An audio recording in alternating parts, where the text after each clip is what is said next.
Good morning, boys and girls. What I'd like to start with today is introductory texts for folks. And there's obviously many books on these subjects and many good ones. But for introductions, I had mentioned yesterday or last time Gates of Buddhist Practice.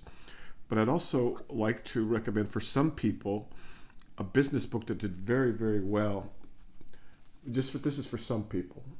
This is a Toltec, a more of a shamanistic-ish type of approach, and it's a very easy read, and it's a nice intro. I don't agree with all of its details, but that doesn't matter. And then the other one is a book that I had not read, and I'm ashamed to say I had not read it because it's actually excellent, at least the half that I've read so far, and that's Aldous Huxley's Perennial Philosophy.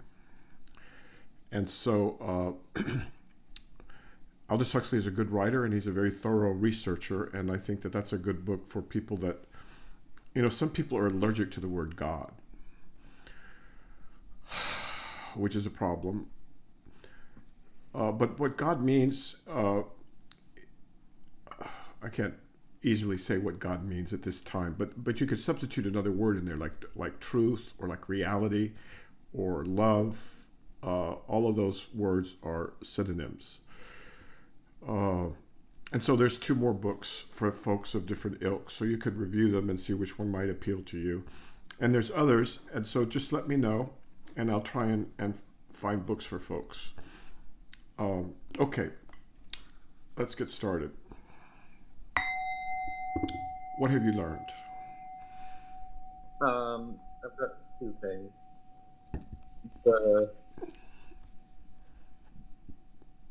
The first one is that I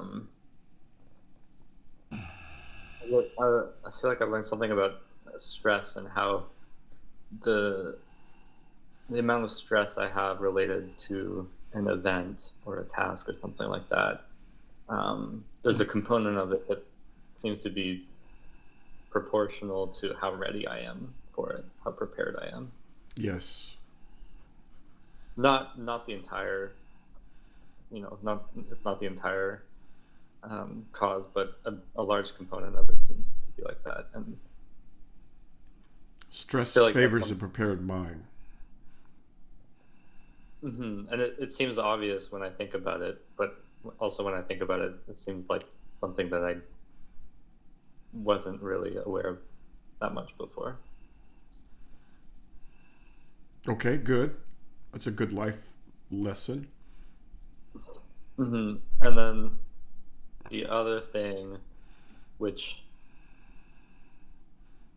isn't really something new, but something that's just been cemented again just now, is I have some houseplants here, and I was looking at them, and I remembered something you said before about how I think it's something you said about how like the beauty of nature is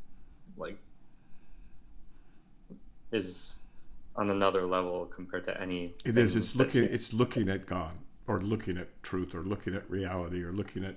I mean, if one has to attune oneself to this. I mean, I remember when I was younger, I wasn't attuned because I took it for granted. But now that I'm older, and I want to get to being older, and also things like death, and why it makes sense to do some of this work beforehand. Nature is literally the design of God. I mean, there's no, and any biologist that goes into it will very quickly discover, as all of the real ones have, that the complexity and the intricacy and the beauty of how it all works together seamlessly, constantly, and without pause. It's the word miracle comes to mind, but if the more you know about biology, the more miraculous it seems, and Yeah. way beyond. You can tell the difference between a biologist, physician, and a tech guy, because they almost universally underestimate the complexity of a living, even one cell. And so, it's literally looking at the design of God. I mean, sorry for those of you who have a hard time with that word. I don't know a better way to put it. Reality, we could say reality or truth. There's truth in animals and plants. But that implies that there's not truth, or there's less truth in other things like a rock or a chair. No, a rock is nature. What about? But go on. Or what about just like a chair? A chair is made by thought. And here Krishnamurti is very, very incessantly adamant about this, that those things that are created by thought, by the thought of man, are qualitatively different. Qualitatively different. And you cannot find in them the comfort or the inspiration or the beauty or the nurturing that one gets from nature. Now, there are things that man has designed that are beautiful, or at least they're beautiful for a while, but anything designed by man will fall apart. And anything designed by the human mind is going to, it's a different order of magnitude in beauty and intricacy and every way you want to think. I can't think of any human creation that could compare with, for example, just a tree. Once you've seen a living, breathing tree, really seen one. And here I think Krishnamurti really has something to say. He doesn't say a lot about how to replace that in our lives necessarily, besides utter silence. But his point is very well taken. I'm sorry? You said he doesn't say how to replace that. What did you mean? Except by utter silence. No, but replace what? If one, okay.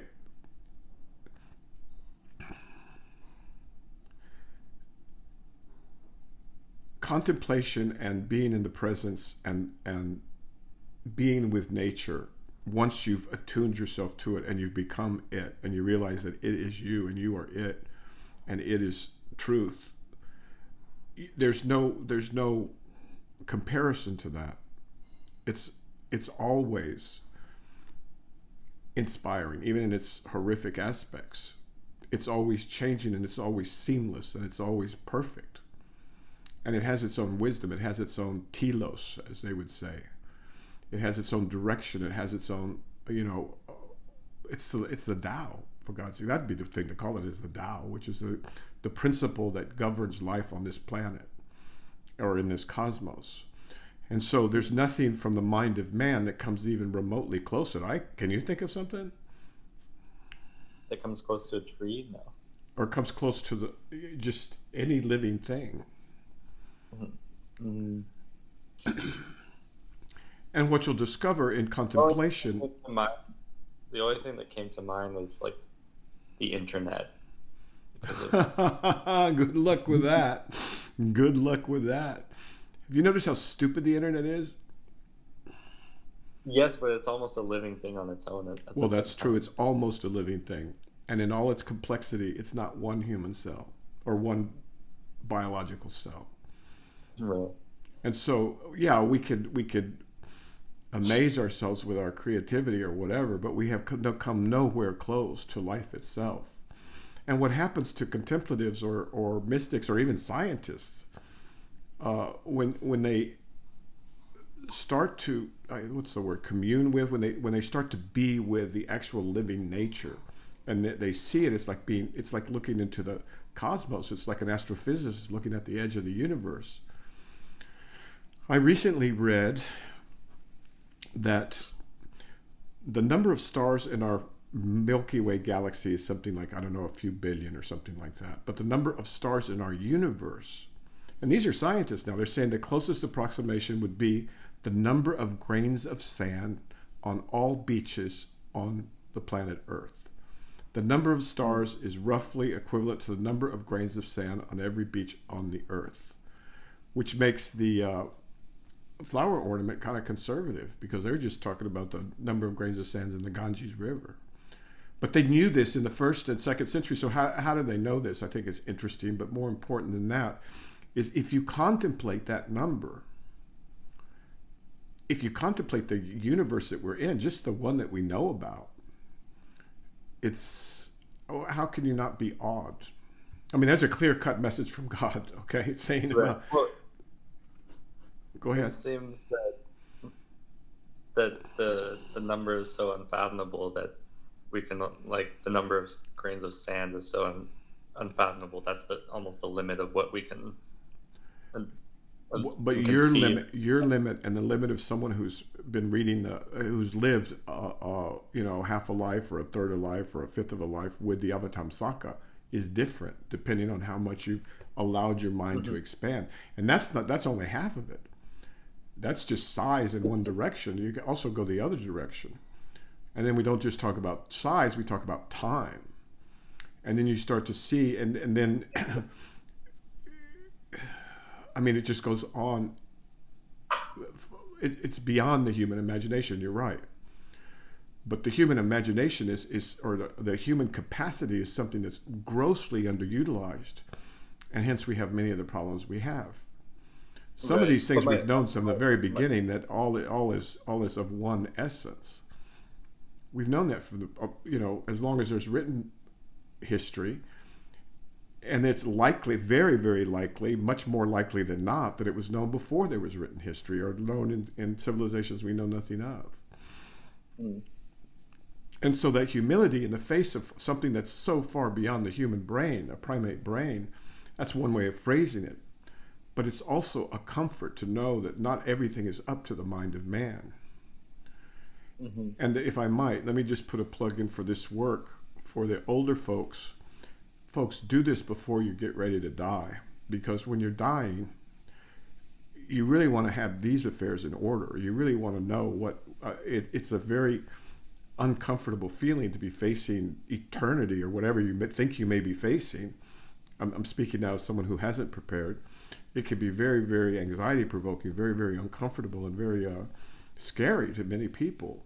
So learn this before you die, or before you start dying, if you can. That would be the advice of a psychiatrist or an ex-psychiatrist. There's a reason why man has been preoccupied with this, and it's not capricious. Okay, I put in my little plug to the older folks. And also, if you do have, don't dally is what I'm saying. You never know when you're going to need it. Okay, where were we? So some people are deprived of nature by virtue of living in urban areas or areas where there's no grass or trees or birds or anything like that. And so for those, I say at least get a plant, preferably get an animal, a dog or a cat. If you can't get that, get some fish. But I don't know, fish are not quite the same in my book. But a dog or a cat, my God, I mean, they're teachers too. And they also partake of this divinity. And then when you can not only recognize that divinity, but realize that you're of the same essence. That the same design that designed this cosmos, this magnificent cosmos, designed each one of us. And all of us collectively. And not just now, but in the past and in the future. It's a good thing to do with one's life, is to contemplate these.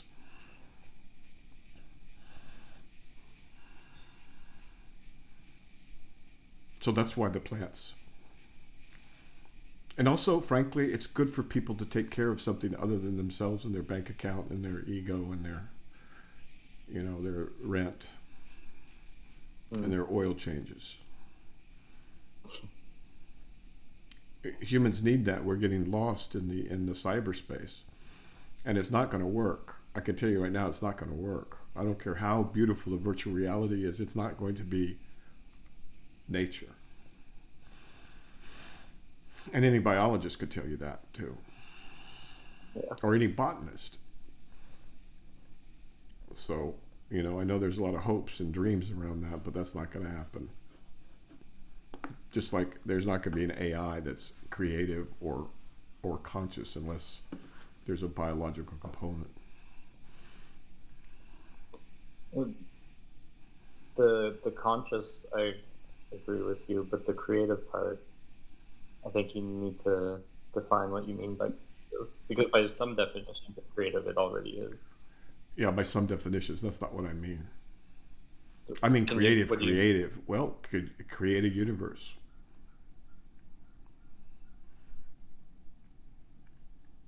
Can it create a? I don't know. These are hard, but for people that are, you know, less inclined that direction, I recommend David Deutsch, the guy who invented the quantum computer, wrote a book called The Beginning of Infinity, and he wrote another one called The Fabric of Reality. And there he defines creativity and says properly, we're nowhere close. I think that was before the LLMs, though. It's not going to make a difference. Oh. What those are, LLMs are just mirrors of our written language and our mathematics. They just take what we've written or what we've calculated or whatever, and they just move it around and do different things. That's not creativity. There's slightly more than that, because they understand the structure. They can understand the underlying structure of things. They can understand the underlying structure of language and math. Mm-hmm. But I read The Beginning of Infinity, and I remember on creativity, he was using examples of robots, and robots can, you know, do things, but they're not creative because the intelligence of it is, you know, put in them by the human, and it's the intelligence of the human. Correct. But with the neural nets, I'd argue, is fundamentally different, because the intelligence almost is learning, and it learns on data, and that data can be collected independently of humans. Intelligence is learning, but you asked about creativity. Now it can. So what you're talking about is the knowledge that we impart to the computer, right? David Deutsch spoke about the knowledge that's put into the. So to solve tasks, for example, but that's problem solving. That's not creativity. I think you're conflating intelligence and creativity. Problem solving is not creativity. But you can use creativity in problem solving. You can use creativity in anything. Creativity is creativity. You could do, that's a godlike power. He's not the only one, by the way. Noam Chomsky, look at him on the same issue. If you define creativity narrowly, like, oh, there's different ways to solve a problem, and isn't it creative to choose a new path instead of A or B? Let's choose a novel path, C. But that's problem solving. That's not creativity. So can you give a concrete example of creativity? I mean, creativity it's okay. There was nothing. Now there's something. Mm-hmm. That's creativity.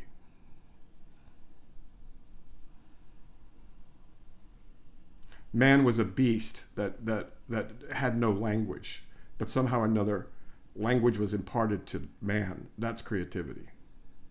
I think that's the closest we're going to get right now. But creativity, we have to have a category for that's different than intelligence. Creativity is different than intelligence. So I mean, I used to think that, but then there was like I used to think that the AIs would not be able to create images, and yet they did, right? Correct, but we don't know how. Well, I think there's an element that we just don't understand about neural nets and large language models, and we don't know what's going in there. Definitely. I can't say as a fact, I'm not God, at least not with this whatever. Could they become creative? Possibly, but there's been no signs of that. The art is imitation. The math is just just the math. The language is just moving things around and predicting the next. Admittedly, it's very, very impressive. It's frightening, in fact. But if you'll find that every element of it comes from human knowledge that already exists. What would you say the difference between intelligence and creativity is?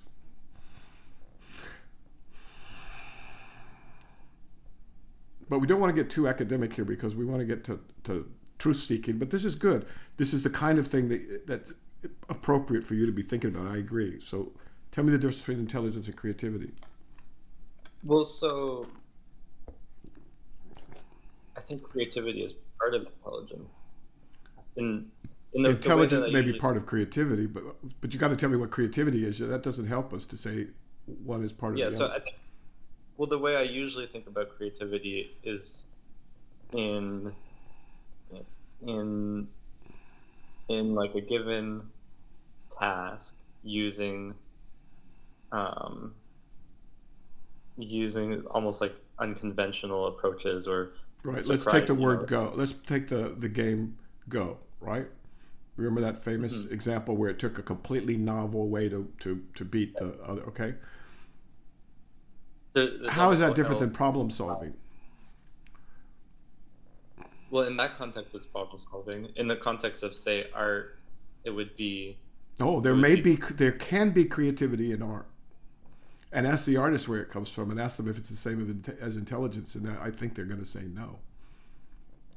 I agree. Okay, so there is revelation, there is true creativity on this planet, but it's not the same as intelligence, and I don't know why we would think that the machines have it yet. Right, but I think it's important to have that definition of creativity because oftentimes What's the people talk about definition? it. Give me the definition.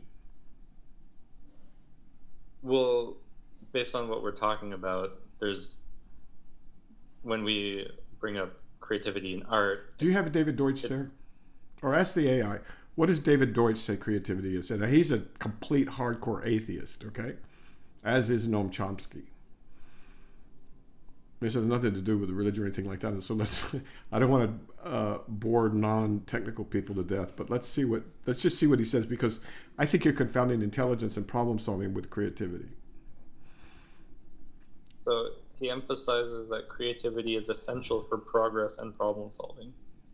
He argues that creativity is not limited to artistic endeavors, but is the fundamental process behind scientific discovery, technological innovation, and intellectual growth.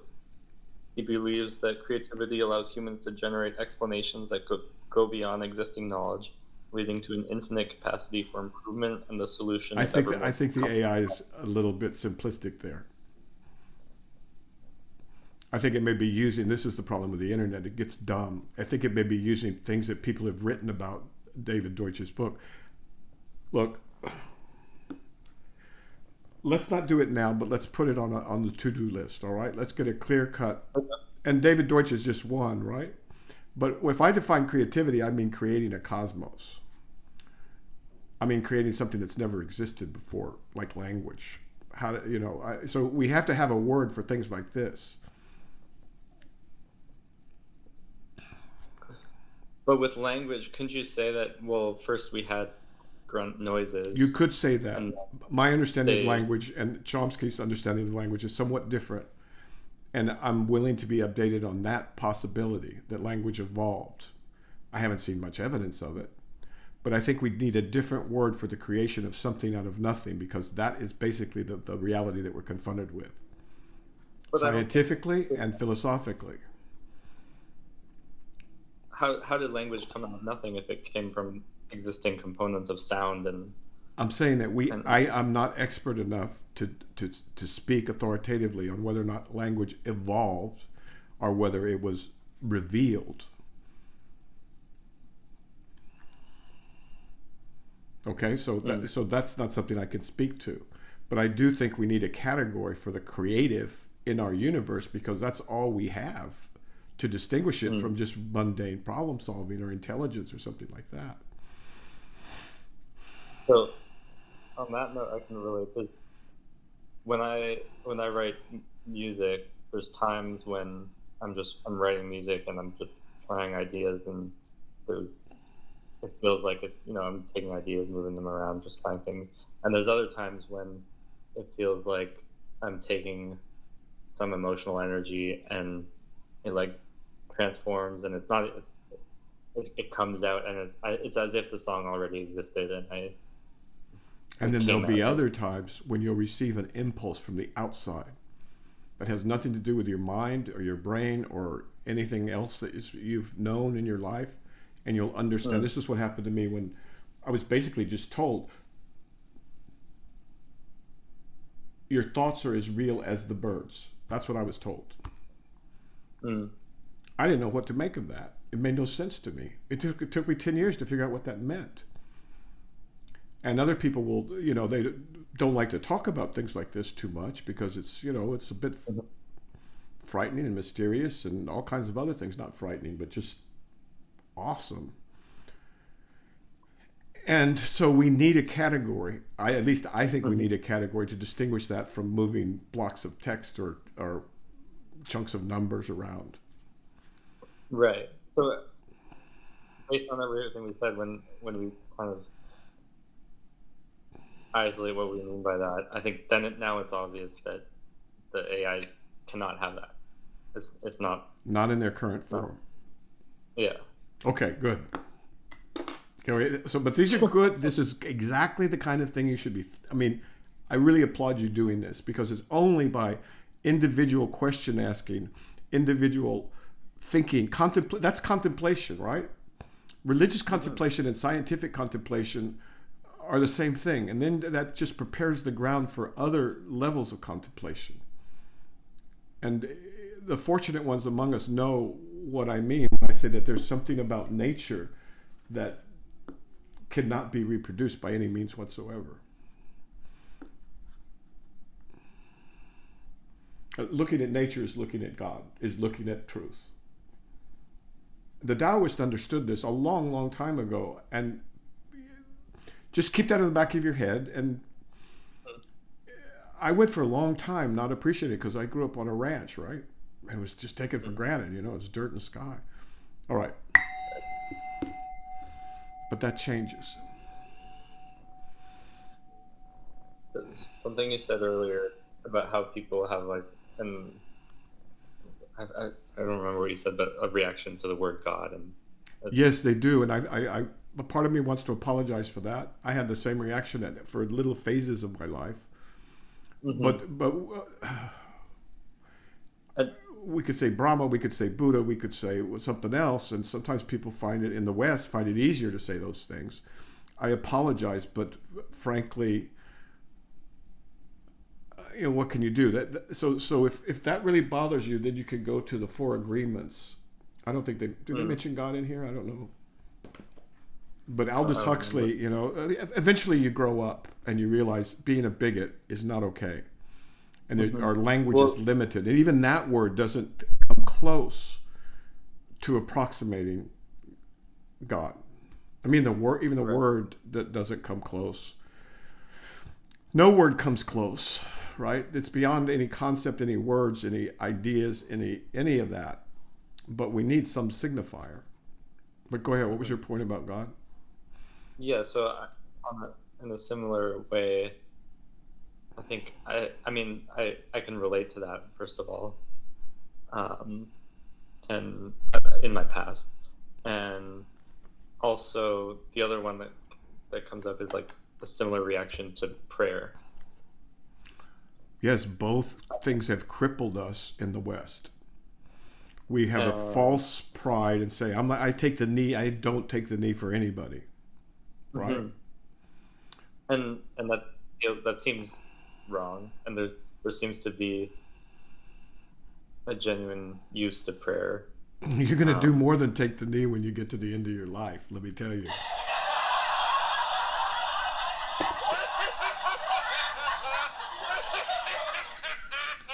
When you're facing the end of your human existence, you'll be doing more than taking the knee. So, But I'm reminded of in David Hawkins' books, he talks about his experience where he was in the midst of a depression or something, until he came to the point where he decided to pray to God, even though that was something he moved his ego out of the way long enough to receive the impulses. And so we have to be capable of receiving the impulses. So So may I speak to that just a moment? There's something I've learned as I've gone along, and now that I'm an older man, I have a little bit more perspective. The gradual preparation, whether it be Christian or Hindu or Muslim or Buddhist, that's necessary in order to be able to receive the impulses from the outside. If your ego is in the way, and this is why people sometimes with ego collapse, through frustration or through failure or through horrible stress or depression, or Eckhart Tolle had the same experience, and many people have described this. I had something similar too, where basically the coarseness of the egoic thought and the egoic preoccupation blocks impulses from the outside. And so this gradual refinement of the consciousness, not only does it lead to a better life, but it also prepares you for the impulses from the outside. Right? And these have been described universally across cultures and across religions and traditions and across time. So it was refreshing to read Aldous Huxley, because Aldous Huxley's no slouch. And he does a very, very good job, I think, of presenting it to people. But again, he does use the word God. So if you're that much of a bigot that you can't even read something that has the word God, then you've got a ways to go, because you're just blocking yourself off from a whole world of literature. Now, on the other hand, you can go to Buddhism, and they're much more subtle about it. And so this is why, of all the major traditions, I think the Mahayana Buddhist tradition is probably the most suitable for the West in 2024. It doesn't require that you do a lot of the things that people seem to be allergic to. It's fantastically logical. I mean, they have debates on the logic of the philosophy. It's not at all inimical to science. As a matter of fact, in Tibet, in the Tibetan tradition, under the Dalai Lama, they meet every few years. That's another place people could start, is the Mind and Science Institute, where the Dalai Lama sits down with physicists and psychologists and neuroscientists and so on and so forth to make sure his monks are up to date. Now, having said that, I think that there's a lot of the Tibetan tradition that is, ritualistic and ornate and makes perfect sense for that region of the world and certain regions of our world, and it's not necessary. And so the Mahayana, the predecessor of Zen, especially the Huayan, again, the flower ornament, not only prepares you gradually, but then prepares you for receiving the impulses from the outside. Which is what awakening is, frankly. I don't think anybody would disagree with that. It doesn't come from the human brain or the human mind. And while I'm there, there's been a misunderstanding by some people, especially in the Hinayana, or deviations of the Hinayana, where they want to block off sensory input. You don't do that. It's called clear light for a reason, and so you'll be fully cognizant of nature, but the clear light will also be very, very obvious. The clear light of just pure intelligence, pure creativity, pure love, it doesn't come from inside the brain. So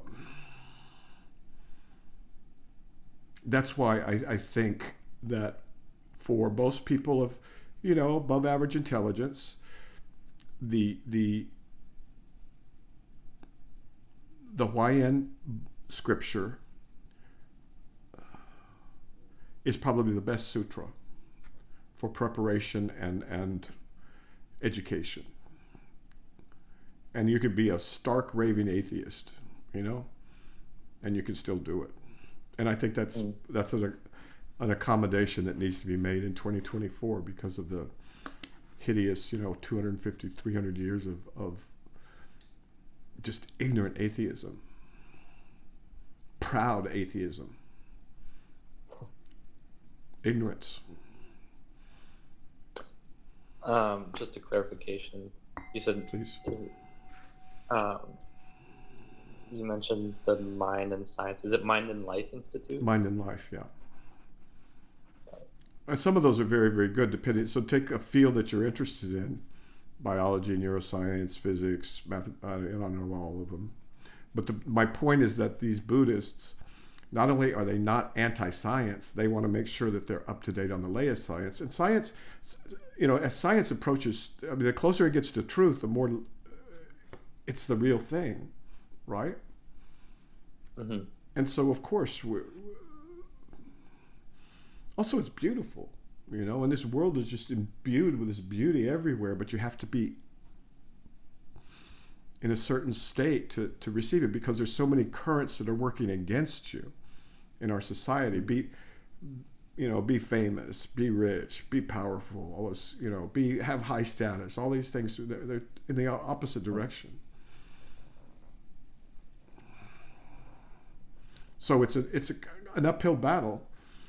The battle against the ego, the self, the selfishness, I guess that's the way it comes out, is the battle. And it's difficult. Mm-hmm. And so that's why adversity sometimes can work in your favor. And that's what happened with Tolle, that happened with me, that happened with a lot of people. So be prepared.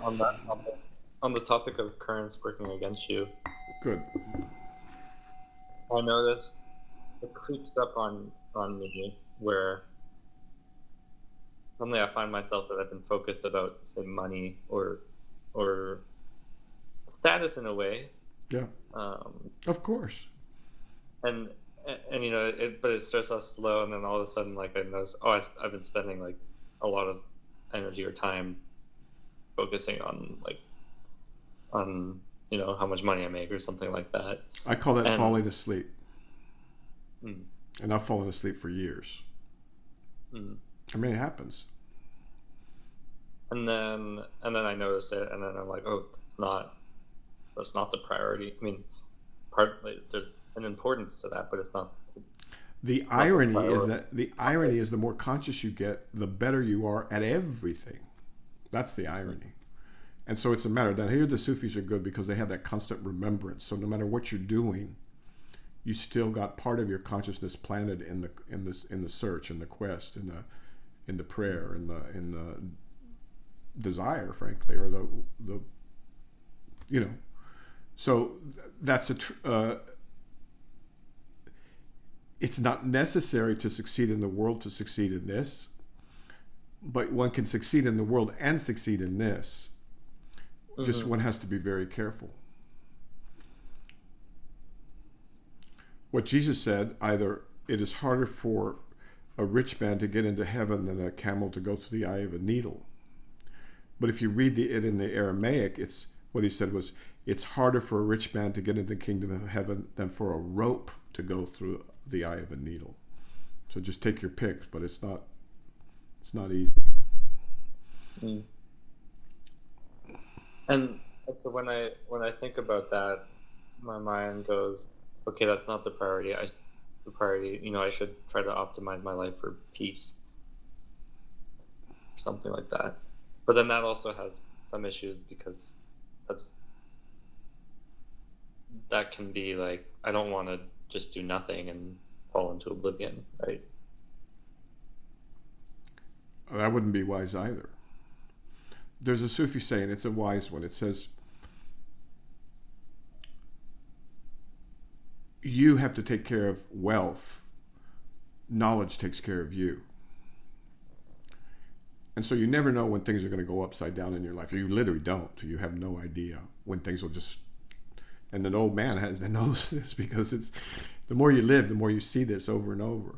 And so the more prepared you can be with more consciousness, the better you're going to do, no matter what it is. Huh. That makes sense. And so, again, going back to the Mahayana, here they teach, what is it? They teach patience. They teach discipline, some discipline. They teach generosity. They teach contemplation, energy, or effort, I think it is, and then insight, wisdom. These will hold anybody in good stead. And they're reiterated over and over and over and basically in any Buddhist text, but in the Mahayana, these are the foundations. And if you look at them, they make perfect sense for a good life, not just for a contemplative life. Mm-hmm. There's plenty of time in a lifetime to do both, if you live long enough. But if you've neglected finding peace, that's going to come to haunt you in your old age. Mm. So don't put it off, folks, too long. And you never know what too long is. It's the purpose of our human life, frankly, is to find where we come from and where we return, and to find what we actually are. I mean, that is, people ask, well, what's the purpose of life? And what's the meaning of life? That's the purpose, and that's the meaning. It's not, I mean, I'm not the first one to say that, obviously. That's been said since the very beginning by people who know. Mm-hmm. So, those with ears, listen. All right. I have a question on something you had said. You had said something about changing the frame rate of the world. Yeah. Now, the AIs can really help with this.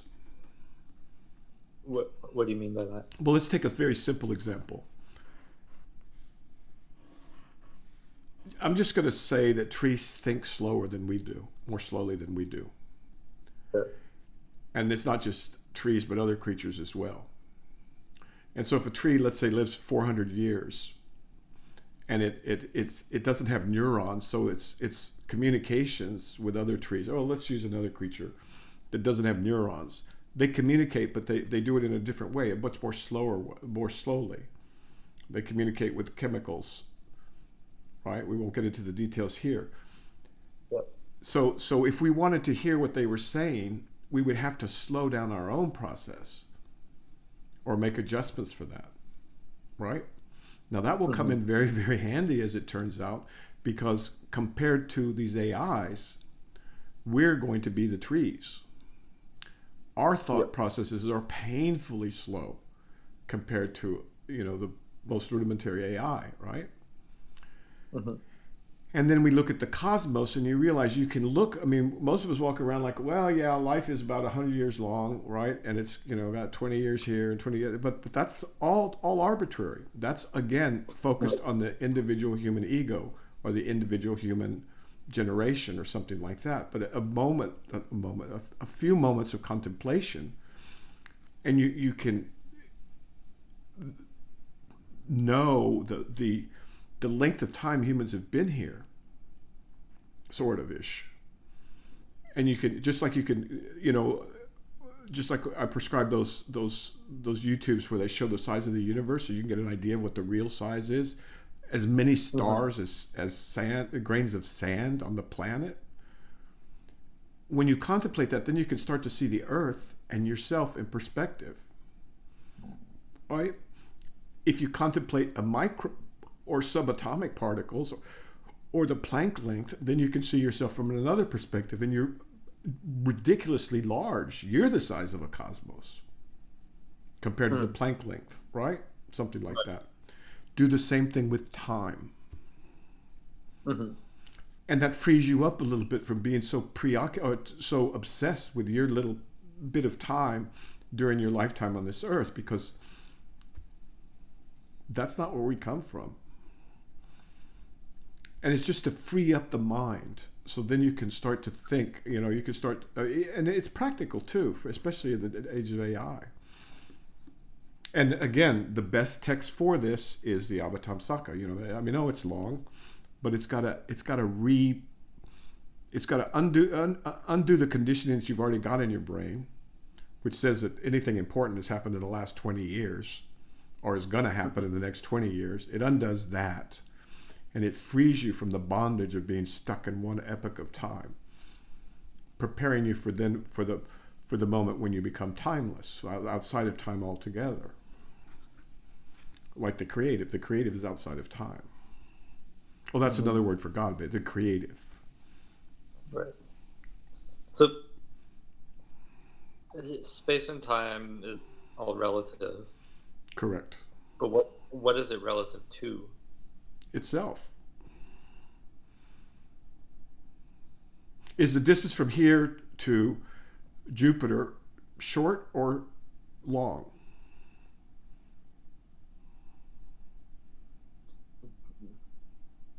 You have to compare it to something Exactly. to Is answer that. 1,000 years short or long?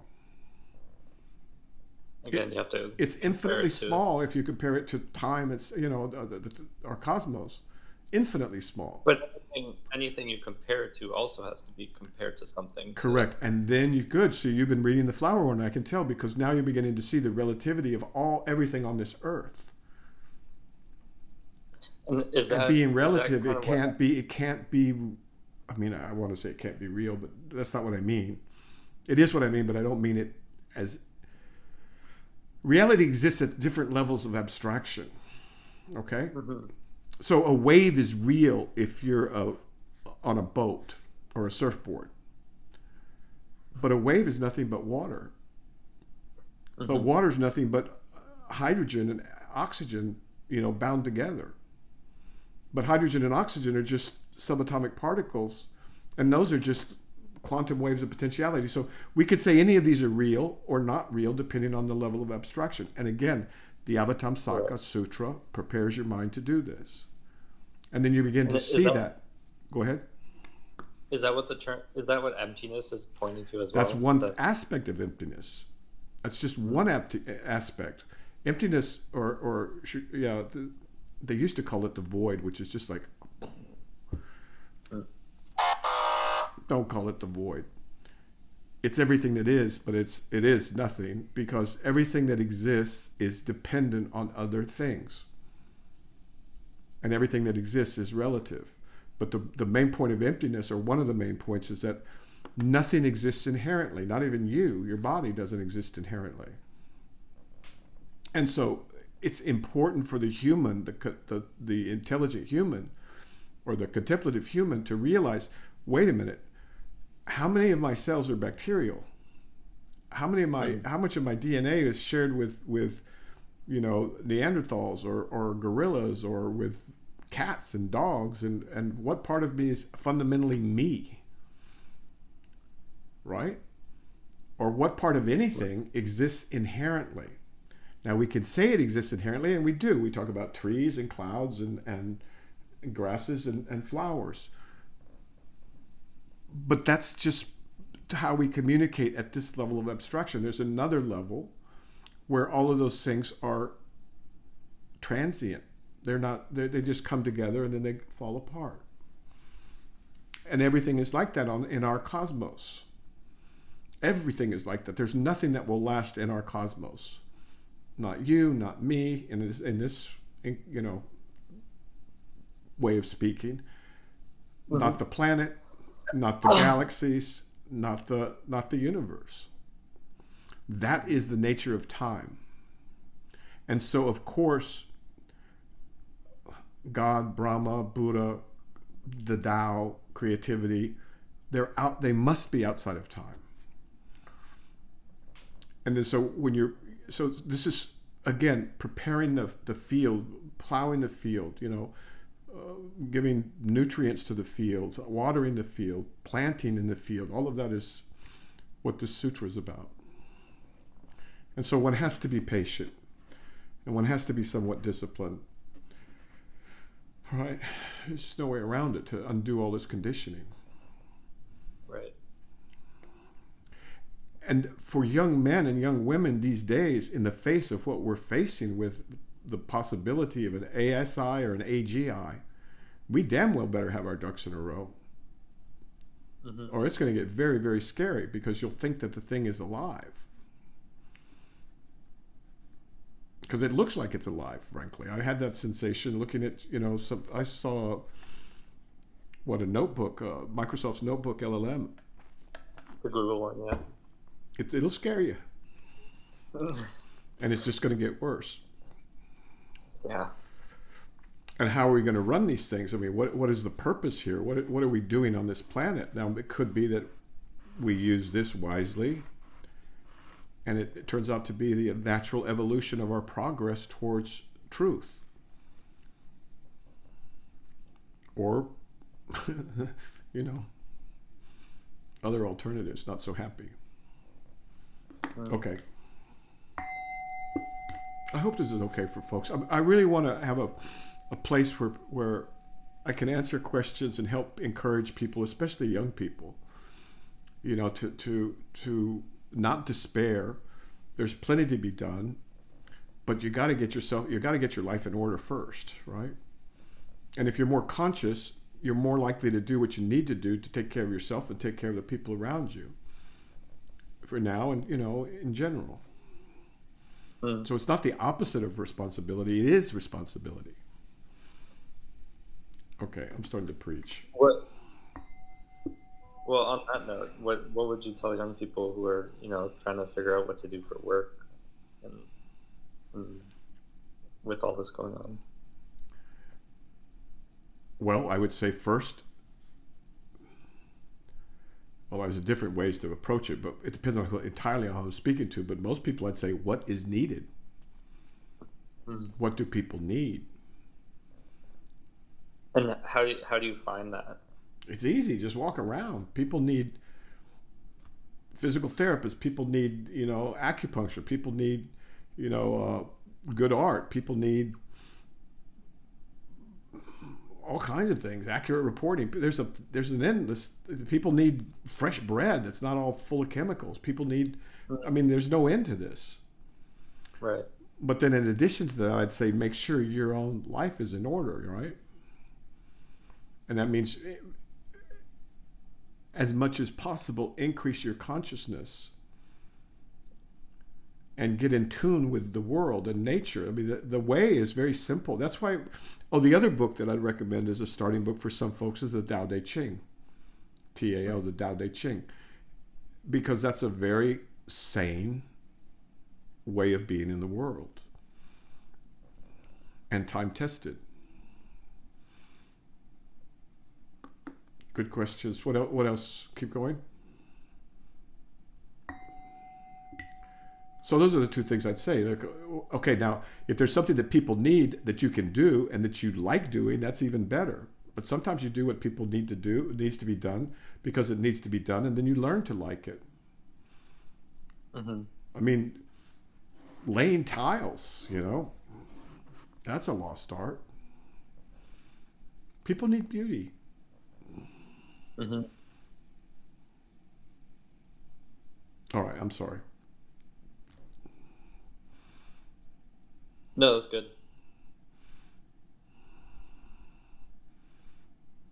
One second. I had saved a few passages.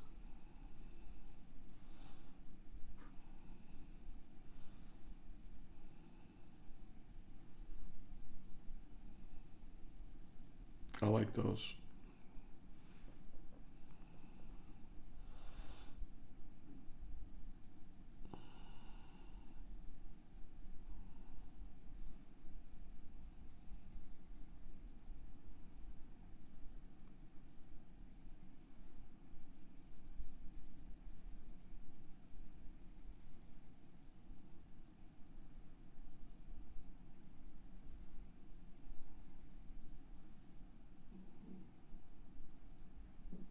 Okay, here's one.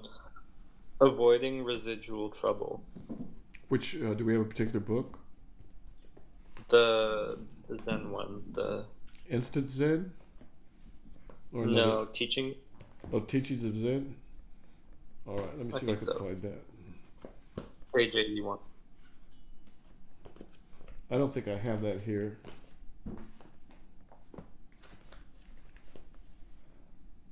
No, I don't have it. Go ahead, just read it to me. Please. It's called Avoiding Residual Trouble.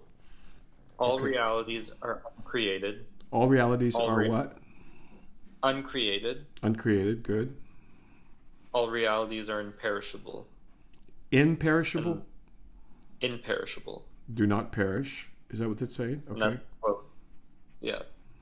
If you can understand thus, the Buddhas are always present.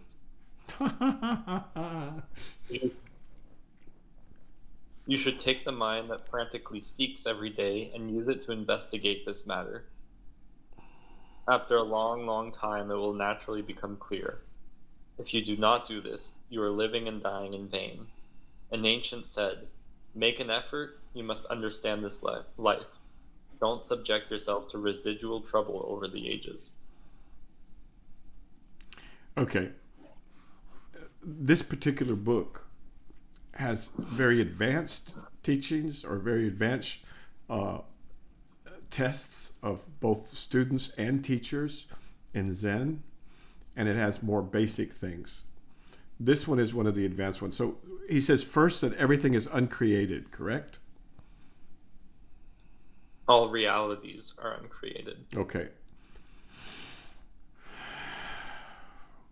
All right. And then everything is perishable or not perishable? Imperishable. Okay. To understand that, you would have to have already realized the unity of all that is. That you would have to see God undivided, or truth, or beauty, or whatever you want to call it. None of the words fit, but here there's only one thing, right? And it's not perishable. But on the other hand, okay, no, that this is he's creating a seeming paradox. And I think it's just too advanced right here. But basically, he's created between uncreated. In a sense, yes, it's completely uncreated. It's let's say you dream of a red barn, and you dream of a red barn. Is that barn created? In a sense, yes. But it's also uncreated. Right. All right. Now, what's the word he used? Because you could say does he say imperishable? Mm-hmm. It can't be destroyed. It can't be destroyed. Yeah. That's really advanced. Let's go to the second half of it, though. The second half of it is great. Because... Well, is it like he's try to destroy what's been created by God. Try and destroy it. The fabric of reality. Yeah, try and destroy the fabric. Oh, good. I like it. Beautiful, gorgeous. Yeah, try and destroy the fabric of reality. You can't destroy it. And you didn't create it. But it's more nuanced than that. It's much more nuanced than that. So that's just a gross. So by way of just explaining that some of these things in here are designed to test the understanding of Zen students and teachers. But the second half of it sounded really, really good because it was prescriptive. What does it say? You should take the mind that frantically seeks every day and use it to investigate this matter. Yes. Is that all he says? So basically, yeah, taking the thinking mind that's always thinking about things and directing it towards... So it's like Go ahead and say that again, please. I'm sorry. Taking the thinking mind. So everybody I know that, like they're going, I go to sleep, I have thoughts, and myself included. Like, not always, but sometimes I can't stop thinking about things. So that's the thinking, the frantically seeks every day, right? That's what. Okay, that's a normal monkey mind. The drunk monkey on steroids in a cage.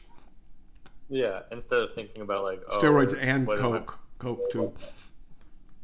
Have you heard that metaphor for the mind? Of a coked up monkey? A coked up monkey in a cage, yeah, that's the mind. That's the human mind. Okay.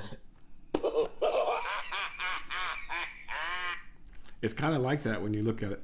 Okay, so but in order to contemplate these things, you have to settle the mind down enough to see, not think, right? So much as and it's a very zen thing, so that's a little bit tricky to explain. And I could feel my eyebrows falling out right now. They're falling out because in a way I've ruined that koan by saying too much. And I'm sure you could interpret it at another level too. And so there's not like there's a single way of interpreting these things necessarily, but there's one way that's obviously, I don't know, you'd have to study Zen for a while to understand what these guys did in the 9th, the 10th, and the 11th centuries especially. Is a genius, just absolute genius. Complete flowering of the Tang dynasty in China, the Chan Buddhism, which is what we should be looking to, in my opinion, compared to Zen. Zen was an offshoot from Chan in China. It was a Japanese offshoot, but because we were, allies with China for a while and enemies for a while, we do it that way. Okay, good. Sorry about that, folks. Go ahead. At the end, he says, "Don't subject yourself to residual trouble over the ages." Very nice. So that's just not clinging to things.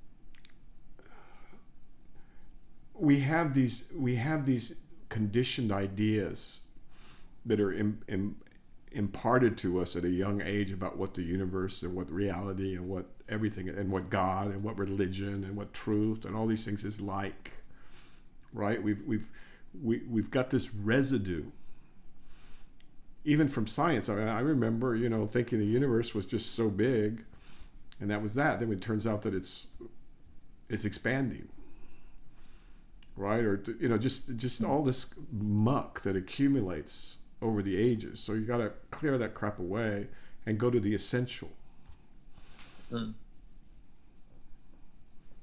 And to its credit, science, says, okay, everything's provisional. This is going to be outdated eventually, or whatever. So that's one of the beauties of science, right? And why it's not antithetical to a mystical question. Many scientists were. Newton, Leibniz, a lot of these hardcore guys were deeply into mysticism. So, okay, sir. Anything else before we stop? Good questions. Nothing short. Well, let's do it real quick. I had another one from the Zen book. Oh boy. Do it real quick. 6 roads. There's rows? 6 roads. Okay.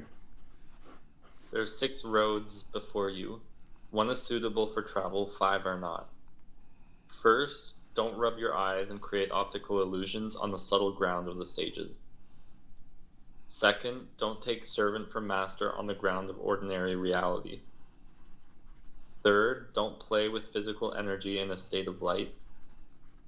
Fourth, don't be an escapist in the room of nothing. Fifth, don't talk of yellow and red in a nest of complications. The 6th road is the only one I'd let you go on, but tell me, how do you travel this road? Understand? If not for your foot gears wearing out, how do you notice the forked road is long? Okay, that's just like classic Zen. It's beautiful. I mean, okay, now we ought to take a moment just to thank Thomas Cleary, of the Lumina of the highest order, a translator of the highest, summa cum laude from Harvard, studied in Asia, devoted his life to translation.